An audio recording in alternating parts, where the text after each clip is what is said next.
এই সরকার ফ্যাসিস্টের বিরুদ্ধে ক্ষেত্রে যারা দায়ী দোষী প্রত্যেকটা ঘটনার জন্য তাদের দায় নিতে হবে, দায়িত্ব নিতে হবে। আমরা বলবো এই যদি কলকারখানা শ্রম দপ্তর যদি ঠিকভাবে দায়িত্ব পালন করতেন, এই দুর্নীতিবাজ কর্মকর্তাদের আমরা চিহ্নিত করব এবং তাদের কারণে আজকে সরকারের পয়সা বেতন চাকরি নেয়, কিন্তু শ্রমিকদেরকে ট্রেড ইউনিয়ন রেজিস্ট্রেশন করতে দেয় না। এই বিষয়গুলো আমাদের সকল শ্রমিক ভাই বোনদের মনে রাখতে হবে, সাংবাদিক মনে রাখতে হবে। শ্রমিক হত্যার বিচার চাই, বিচার চাই।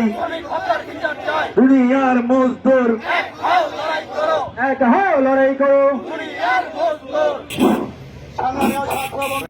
আমি অপারেটর ছিলাম, আমি 8 তলা চাকরি করছি নিউ স্টাইল লিমিটেড। এবং আমাদের 23 তারিখে 9:30 10টার দিক দিয়ে মাইকিং করে বললো যে তোমাদের হলো ছুটি। কেন ছুটি দিছে, কি কারণে দিছে আমাদের এটা বলে না, খালি বলছে তোমাদের ছুটি, লাঞ্চের পরে ডিউটি আছে।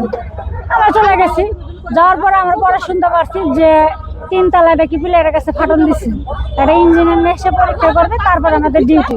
আমরা সুপারভাইজার বলছি, পরে বলার পর আগামীকাল থেকে ডিউটি, 23 এপ্রিল থেকে আমাদের সকাল 8টা থেকে ডিউটি।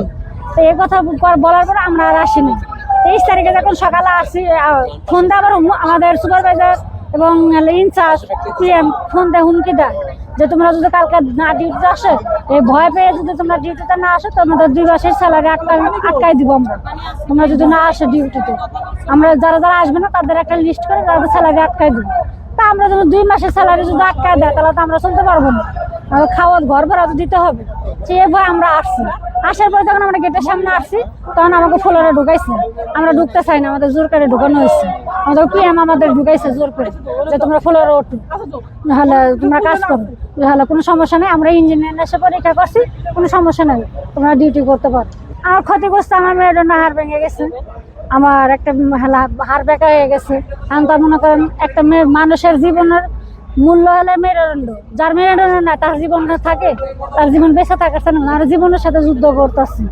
এই 12টা বছর ধরে মনে করেন জীবনের সাথে লড়াই করতেছে, খুব লড়াই করছি। তাই আমরা এই লড়াই আর করতে চাই না।